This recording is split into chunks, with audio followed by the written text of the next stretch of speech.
All right. Welcome back to A Businessman's Guide to Almost Everything, the show where I, your host, Kole Berzenji, get to sit down with interesting folks from a myriad of fields. We get a look at what they do, what makes them tick, and some of the challenges that they face. With me today, I have someone new.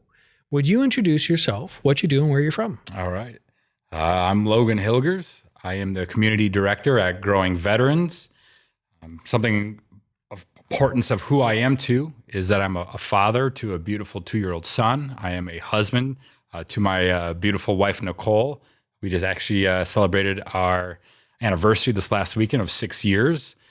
So part of who I am, I want to put that out there right away because that's of high importance to me. Former school teacher, 21 years in the Army National Guard. I spent time as a food supply specialist and as an artilleryman. Retired from that, but now back to Growing Veterans as the community director. I'm there on the farm, and I would say that I'm doing all the community outreach, business outreach. I'm writing grants. I'm holding space for veterans on our farm to get acquainted with like the resources that we have and the opportunities that we have. Going to fundraising events, planning fundraising events. And that's what I do for Growing Veterans, but I also like to get my own dirt therapy in on the farm as well. So Growing Veterans, can you tell us a little bit about, well, what is that? Okay. It's a therapeutic nonprofit farm, and we offer dirt therapy to veterans. And so I guess the best way to kick it off is our mission, right? Our mission is to empower veterans and volunteers to cultivate purpose and to cultivate purpose and belonging by growing food, community, and each other. The vision is to end isolation that leads to suicide. So dirt therapy, is that a fancy word for something? Yeah, I mean, it's, gardening, farming, but we call it dirt therapy because of other aspects that we bring into it and just the healing nature of getting your hands in the soil and working with plants. So I'm sure we'll dig a little bit further into that. But first off, how old is Growing Veterans? Has it been around for a while? 2012, it was founded. In 2015, it became a registered 501c3 nonprofit. So 10 years now as a nonprofit, but 13 years in existence. 13 years in existence. So what was that founding story? What was the motivation behind it? So Chris Brown, who actually he was our president up until recently. I think he's still serving on our board. But he came back after his service. He was a Marine Corps veteran in the Iraq-Afghan War, Purple Heart recipient. He came back and he was just trying to find a way to reintegrate into society. And he noticed that there was kind of a need there for veterans to get reintegrated into society and to find purpose and belonging. And he and Christina Wolf, a former mental health counselor, she's a non-veteran. He partnered with her and they just came up with this idea of hey, if we have this farm, that's kind of like the catalyst, the middle ground, right? Where we can bring veterans together and then we can build that community. We can also offer peer support to one another and then grow all this amazing food and share it with the community. So this idea of gardening and then expanding into just general dirt therapy, has this been a pre-existing idea before Growing Veterans, or is this something that you guys just kind of stumbled into? I mean, from the story, it sounds like it was kind of, groundbreaking at the time in 2012, bringing veterans with PTSD and moral injury to a farm and using it as a healing, what do you want to call it? A healing medium almost. And so I think there's probably been some other therapy farms out there, but as far as we know, we were kind of one of the first to start doing this.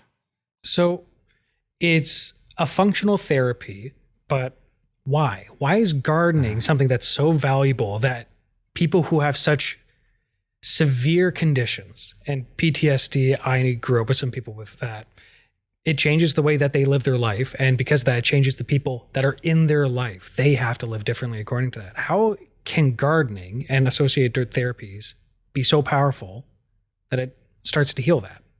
That's a really big question. I'm going to try to answer it as well as I can. I'm going to touch on a lot of pieces here. Well, first off, it comes, you have PTSD, whether that's, your moral injury, Like a lot of people say, like the hardest wounds to heal are the ones that you can't see. But then you also have veterans coming home, with physical disabilities, losing limbs, functions of their body. Some of them are experiencing TBIs.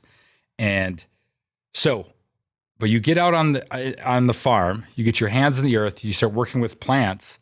When you engage with the earth and the plants, your brain releases serotonin. When you harvest, your brain is releasing dopamine. So some of the stressful events you go through when you're deployed in a combat zone, being awake for 24, 48, 72 hours on a regular basis, working extended hours, always knowing that there's something that could just fall out of the sky and end your day, end your life. And you're just kind of on that high level of anxiety, that high level of awareness. It starts rewiring your brain.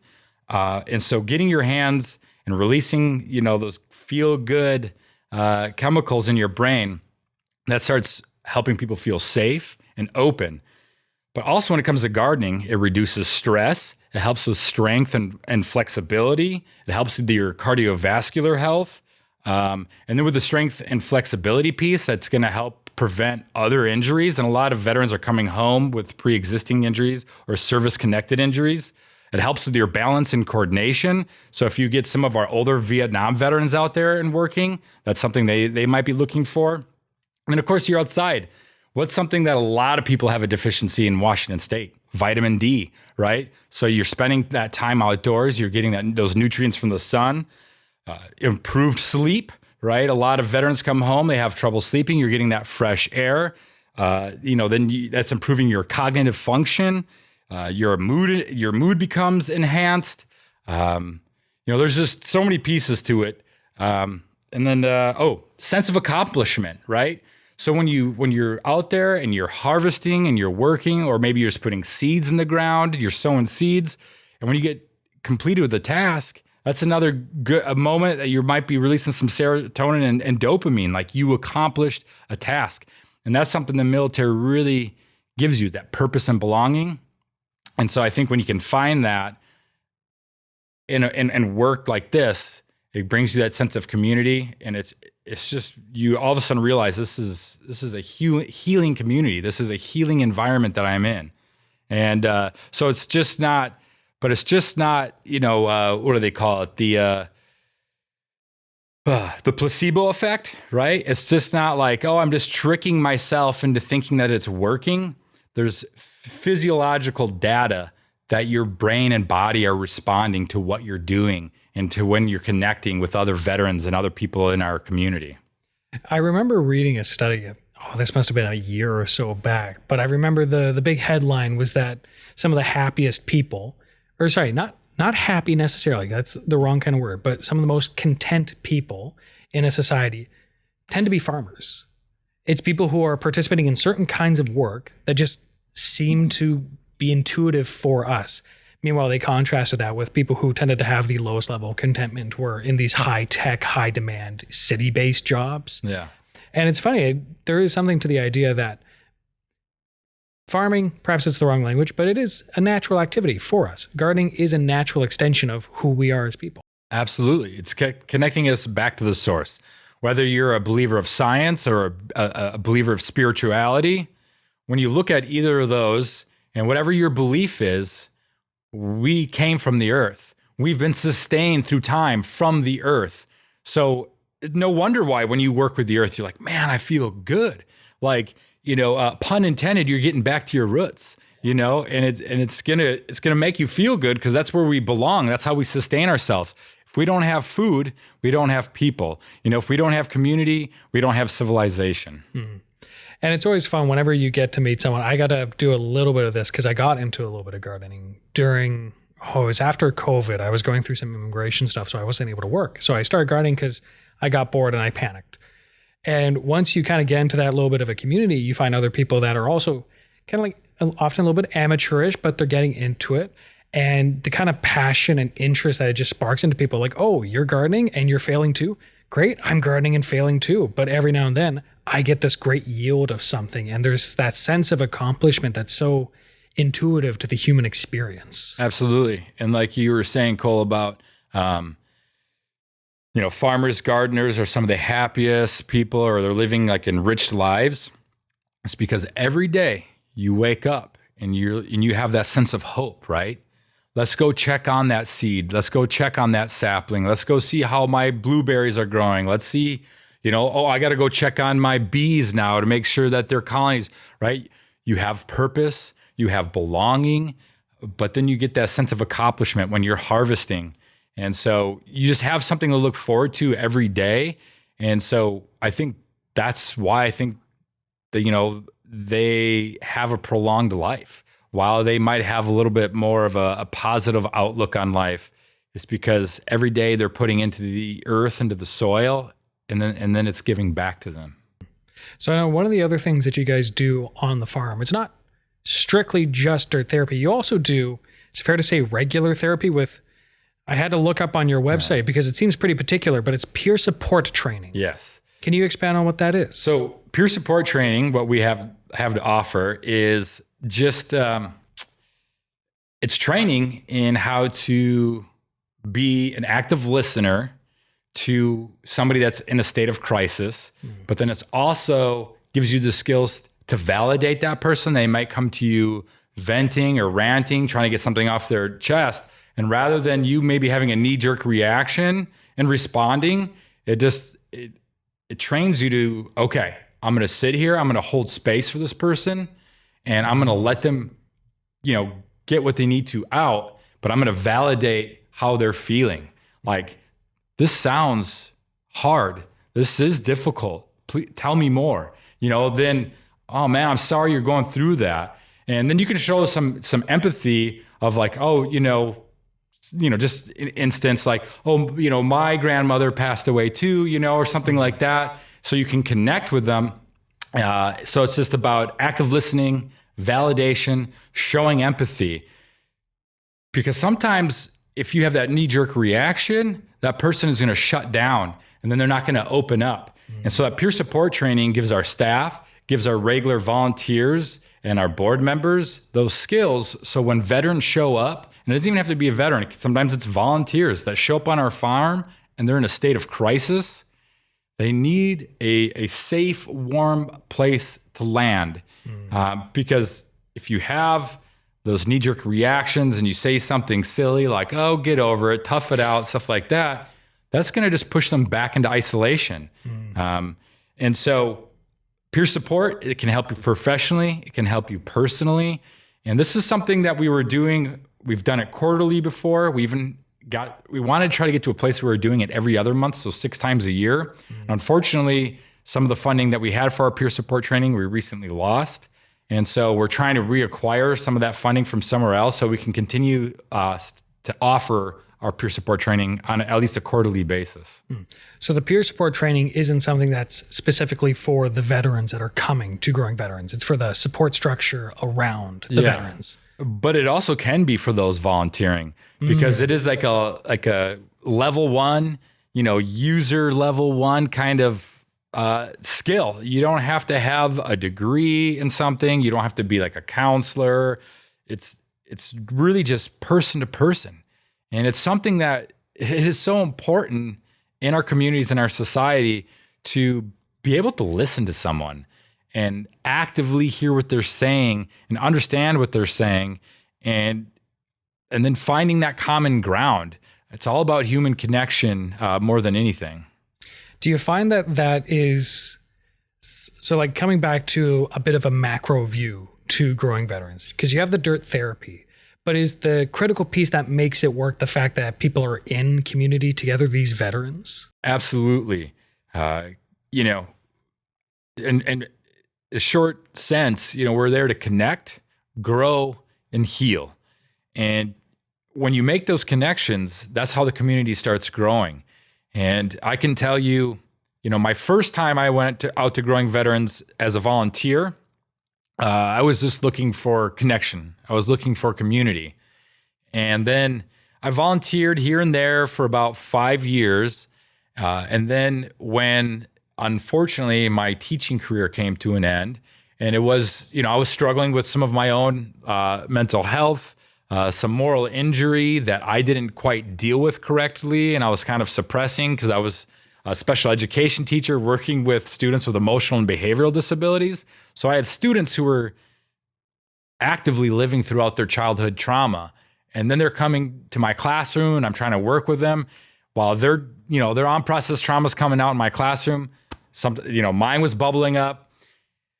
And so unfortunately, it just worked out where, I just kind of resigned and made my peace that my teaching career was over. But then I had lost my sense of purpose and my sense of belonging.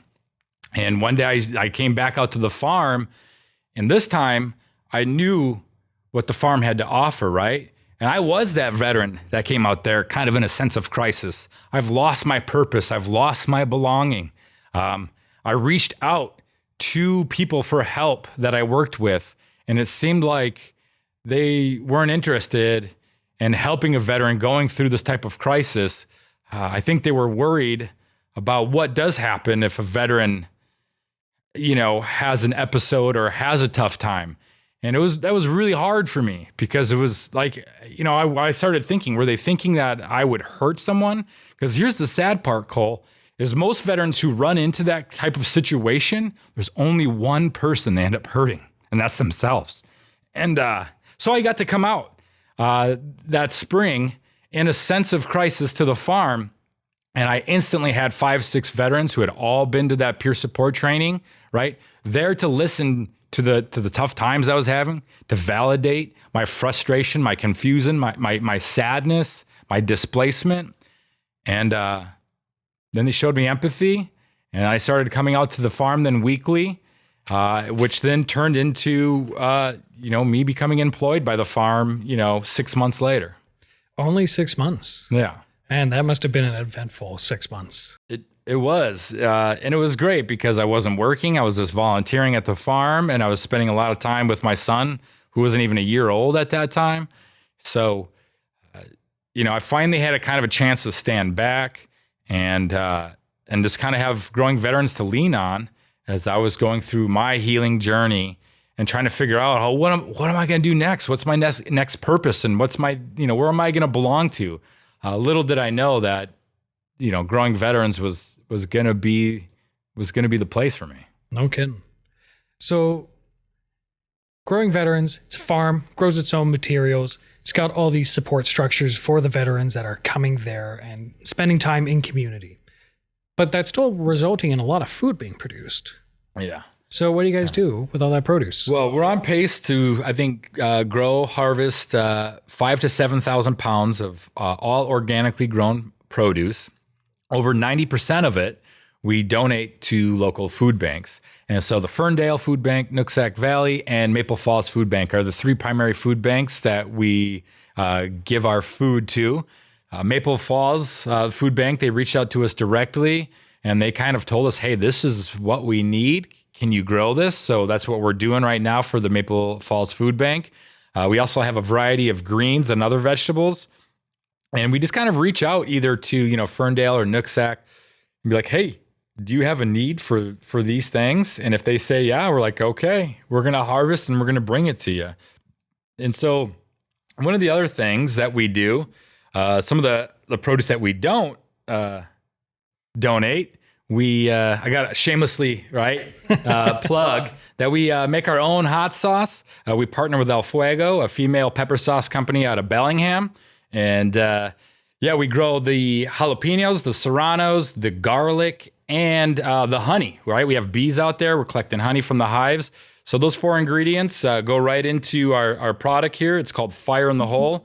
We're hoping to expand the amount that we make this year and hoping to get it in the storefront just to do a little extra fundraising. But that's a really fun project.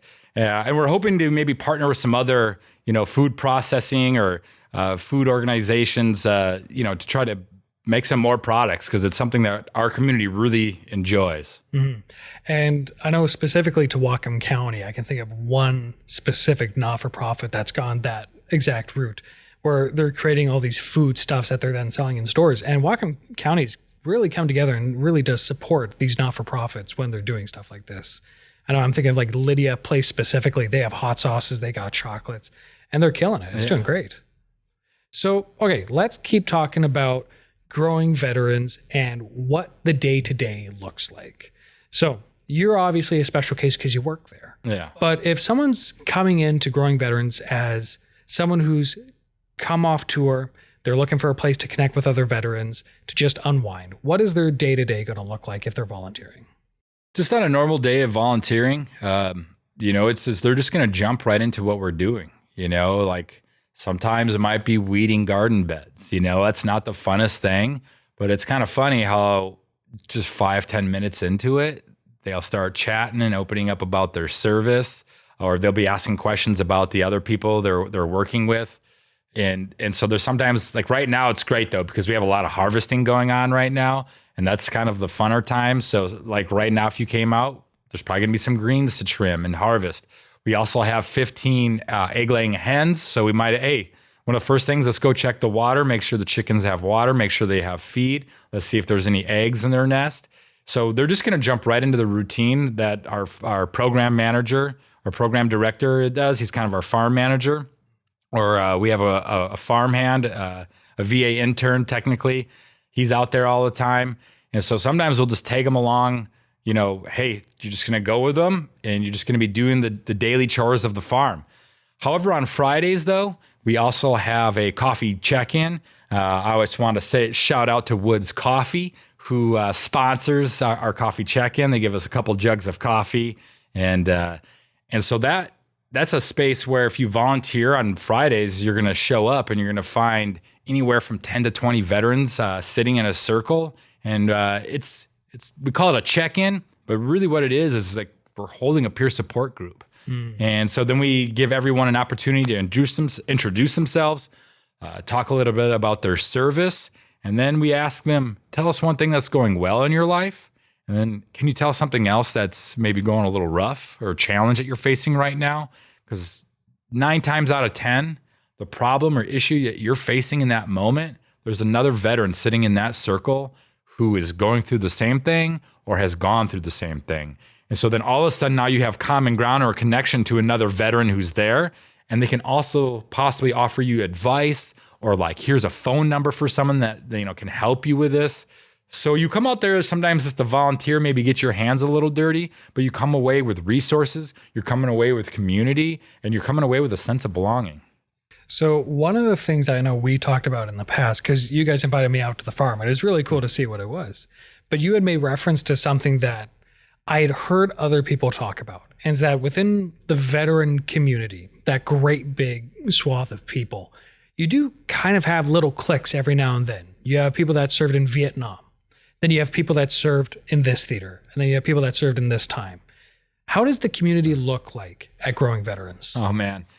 I can tell you that this is the most seamless community I've ever been a part of.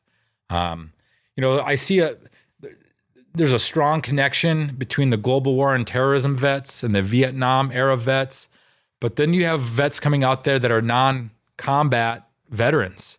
And a lot of them are, come out there and they're like, oh, I never deployed. But we knocked that crap right down. We're like, that doesn't matter.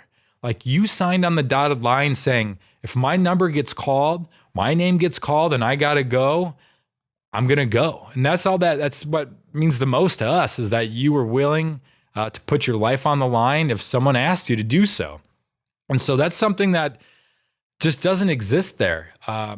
It's not like, oh, you got your Marine veterans, you got your Army veterans, you got your Air Force veterans or something like that, and they all kind of have their pockets of people or something.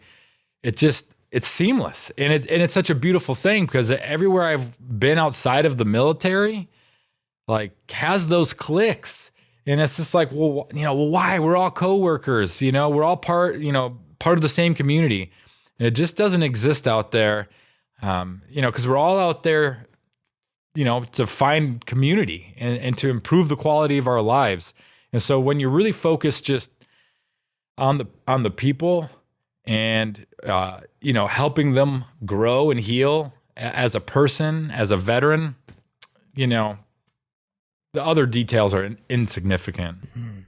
So can you walk us through, like, how does Growing Veterans compare to other veteran societies? Like, does that community cohesion, is that really the biggest standout quality? I think so. Absolutely. I've been on my high horse recently saying that everything you need to heal, emotionally and socially can be found in a healthy, cohesive community.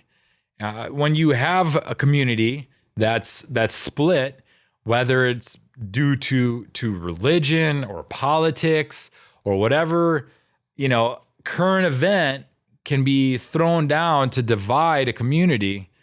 It's just not there. And I don't know if it's if it's coming from the mission and vision that we have, if we're on sacred ground out there or something, but I don't know. It's like nothing I've ever experienced before. It is interesting, and perhaps it's not wholly applicable, but I always remember those studies that they've done with rats where they're social scientists, and so they do weird things to the rats, but they'll get some of them addicted to meth. But the moment that they take these rats that are addicted to all sorts of substances and they put them in a community of other rats, if they are able to socialize into that community of rats, oftentimes they drop the addiction entirely, regardless of how long or how intense that inclination was. Oh, absolutely. One of the big things that's going on our farm right now is we're seeing more and more veterans getting sober. So like your example of the rats is right on. A lot of veterans come home and one of the things they battle with is substance abuse, right? And so it's our escape, whether, it's hard drugs, alcohol, what have you. But we're finding more and more vets that are coming out there that talk about their substance abuse issues. And then they're finding some of us out there that are just clean and dry.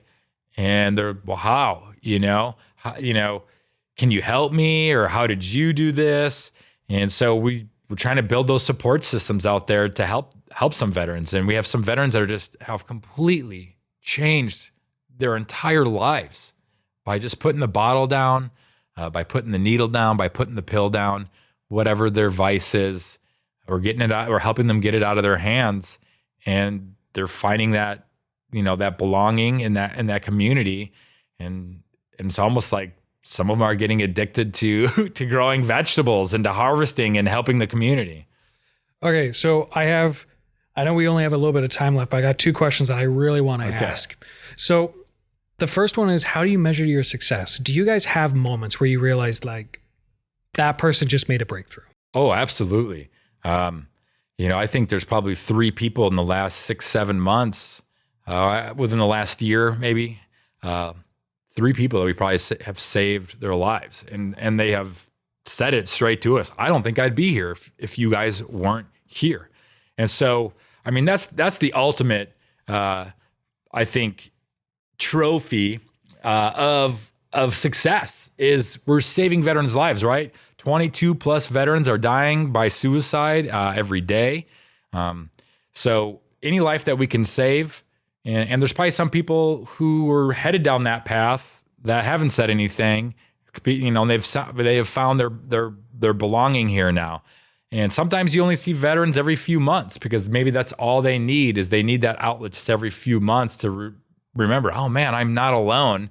Growing Veterans is here whenever I need it.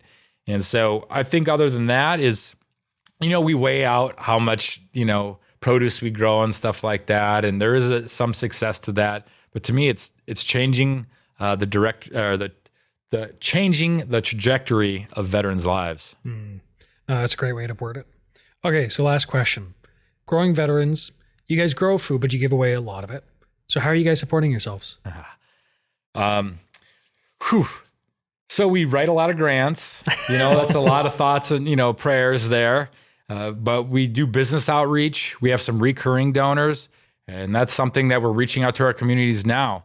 And it's kind of a pitch that we have right now is this like, pay $5 a month, right? Would you sit down with a veteran and buy them a cup of coffee once a month? And if your answer to that is yes, we ask you, well, maybe you can just put that $5 towards our mission. And then if you really want that coffee, come out on Friday and do that coffee check-in with us, meet our community, see the difference that you're making with just $5 a month. And so that's something that we're really hoping to improve, is that recurring, the amount of recurring donors that we have, because we feel like getting the community to contribute like that just kind of can be the heart and soul of our funding, and it can really empower the veterans that are there. And it's not a lot that we're asking for, and it's just then we're not asking businesses that are out of the community for money. It's just the community supporting itself. That's great. Well, Logan, where can people find you? Well, they can find us out on the Guide Meridian. We're like right in between Linden and Bellingham, 6458 Martin Place. You can also find us, though, on the internet at www.growingveterans.org. And then look us up on Facebook and Instagram. Just search Growing Veterans. We're the one and only. You'll find us and you'll see everything we're up to. Then if you're really wanting to track what we're up to, if you visit our website, just sign up for our newsletter. We push that out every 2 to 3 weeks. You can kind of see what we've been up to the last 2 or 3 weeks and what we're going to get into the next 2 or 3 weeks. That's brilliant. Logan, thank you for joining me today.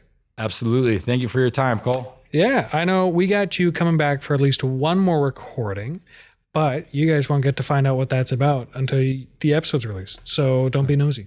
All right. Well, thank you folks for joining us this week. We hope that you enjoyed this episode as much as I did. We will be back, and Logan, along with a partner of yours, will be talking more about what Growing Veterans has got in store for the future. So until then, take care and be well, everyone.